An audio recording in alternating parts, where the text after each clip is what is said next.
Now back to Golf Exchange presented by the Honda Classic. Here's Russ Evans.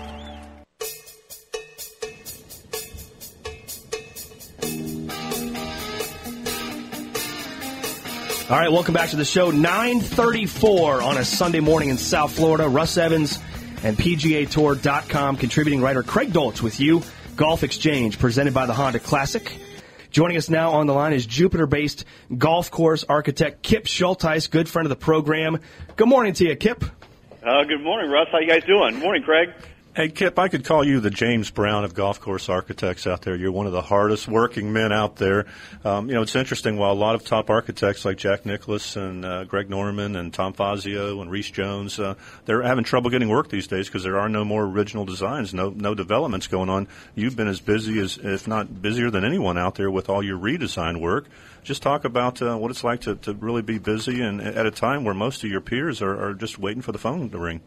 Well, the guys you mentioned there are obviously the leaders in our industry. I mean, the Fazios, the Nicklases, the Dyes, Joneses, stuff like that. Now, those guys are used to doing $10, $20, $30 million projects, and obviously in a recessionary period, the opportunities for doing those are not around, at least not locally and not even nationally for the most part. I mean, you almost have to go to China or the Middle East or somewhere along the lines to find an opportunity like that. So, and the challenge the big names have out there, Craig, is the fact that they've got themselves a certain standard. They're related to certain scopes of work that have a certain price tag to them, and when owners and developers aren't willing to pay those fees, it's not like Jack, who might charge whatever it may be, anywhere from $1 million to $2.5 million, depending on his involvement.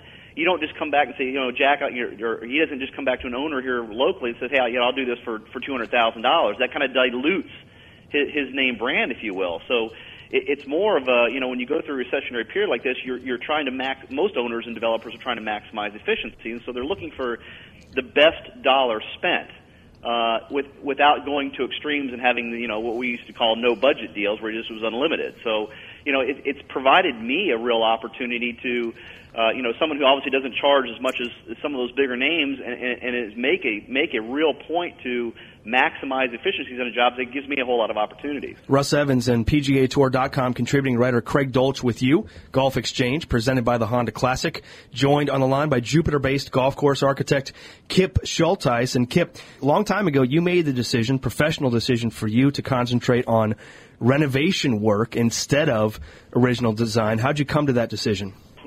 Prior to going out on my own, I was a designer for Couples Bates. That's Fred Couples and Gene Bates, based out of their Palm Beach Gardens office. I spent a little time in Northern California as well. So when I resigned back in February of 1997, the golf business was booming. And that's a period where you probably know this, but you were building 400 and 500 new golf courses every year, which is, a pace that we know now was probably too high, because now we're seeing the down cycle of that. But basically, every golf course architect who was out there was maxed out on their time doing new golf courses, and really nobody wanted to handle the renovation work. And reason being, Russ, is that there's a lot more involved in doing a renovation, because when you're doing a new golf course, primarily you're dealing with one person, one developer, one owner, and you're dealing with one contact, and there's not a real distinct time frame. We have to be done by now. Where when you've got an existing club, let's say 18 holes of 300 members, it's right for every member to have at least a say in what happens to their golf course. There's 300 owners then. So while you can't deal with 300 people, you're trying to maximize the amount of input you can get to find out what they need to change about their golf course, what they need to do to it. So there's a lot more involved in communication and marketing and selling and talking and stuff like that. And, if you can pick one or the other, where you're dealing with one guy or dealing with, arguably 300, it's obviously easier to deal with one. So back in 1997, when everybody was building new golf courses, and I was 27, 28 years old, there weren't a lot of opportunities for a guy that didn't have any gray hair, or didn't have a whole lot around his waistline. So I took what was left over, and we started out with 1 or 2 projects a year, and then started building that to 3 and 4 and 5, and we can do 6 or 7 a year now. It's just myself and my one design associate I've had for about 7 years. So that we know about what our limits are based on what we did, and actually the last 2 years and a little bit before that, we know what we can handle, and we're very, very comfortable handling that scope of work every year. So it's given us the opportunity to really expand because we got ourselves efficient with this process back when everybody was avoiding it, and now we find ourselves to be, I think, the best at it. Kip, I saw somewhere you were referred to as a protege of Jack Nicklaus, who you worked with when Lost Tree was redesigned 10 years ago. What did you learn when you're working with Jack on that project? It's kind of a funny. I read that in an article as well. Something that I had nothing to do with the article, but yes, I've been labeled as that. I actually never worked for Jack, but I've done 2 or 3 projects in tandem with Nicklaus Jack or Nicklaus Design. So I guess you could say I've done some work in tandem with them. The main project there, when you're referencing that, is probably Lost Street Club, and that's where Jack resides here in North Palm Beach. And I was approached back in late 2001 about coming on and doing that project in tandem with Nicklaus Design. It was first described as a project management role, a little bit of design work, because Jack was going to do it for free because he lived there. And they wanted somebody to be a little bit responsible as far as budgets and coordination and things like that. And my first reaction was I didn't really want to do that because I had broken away my own and established my own company, and I really wasn't looking to fulfill a role like that. However, at the time, and probably still to this day, Jack is the biggest name in our business, and not only as a PGA Tour player, but also as a designer. You could argue that he's in the top 3 or 4 names there are in the design business as well. And, I worked for 5 years under Freddie Couples, and Freddie has somewhat limited involvement in his projects, and I'd always heard about what Jack, how involved Jack was, and it's like, boy, that would be a great opportunity for me personally to experience a project with him, watch what he does, learn how he does it, why he does it, all that stuff, and sure enough, I learned to have a great respect for Mr. Nicklaus because as busy as he is and as much as he's got going on, he gets the design side of this business where most of those big names are just putting their name on it for marketing purposes.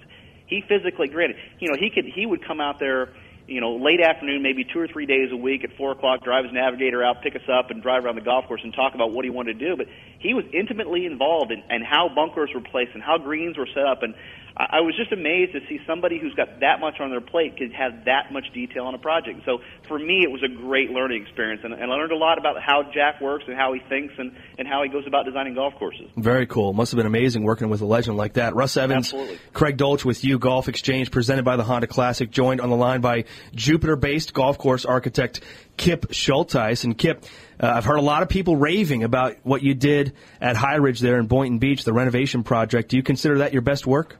Probably so on a redesign basis. I mean, I've done some new golf courses, not in this area, but out in the Carolinas and California and stuff like that. But as far as a redesign project, yes, and it's real simple, Russ, because when High Ridge committed to redesigning their golf course in 2010, what people don't realize is that golf course has 80 acres of just wild, ungroomed trees, scrub around the golf course, where almost every other golf course in this area is either squeezed by houses or squeezed by wetlands or some kind of protected area, something like that.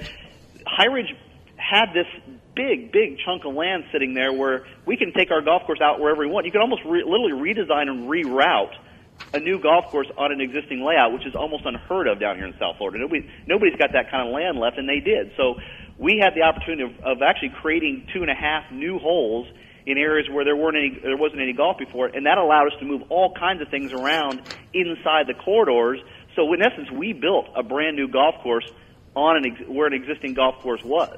And there was no constraints about moving left or right, no constraints about moving up or down as far as elevation goes, where normally you're trying to tie down to a street or somebody's property line or something like that. We could do whatever we wanted out there, and the end result is we got a natural environment. We worked with the contours, working off the existing grades and creating a golf course that is replicable, relates to the name High Ridge. We create a lot of high spots 20 and 30 feet above water where you get the feel of the Carolinas down here in South Florida. So to answer your question, locally, yes, that is probably our best work because we had no constraints when we were doing it. Kip, we've only got about a minute left, but could you talk a little bit about what your projects, what you're working on, going to be working on this year?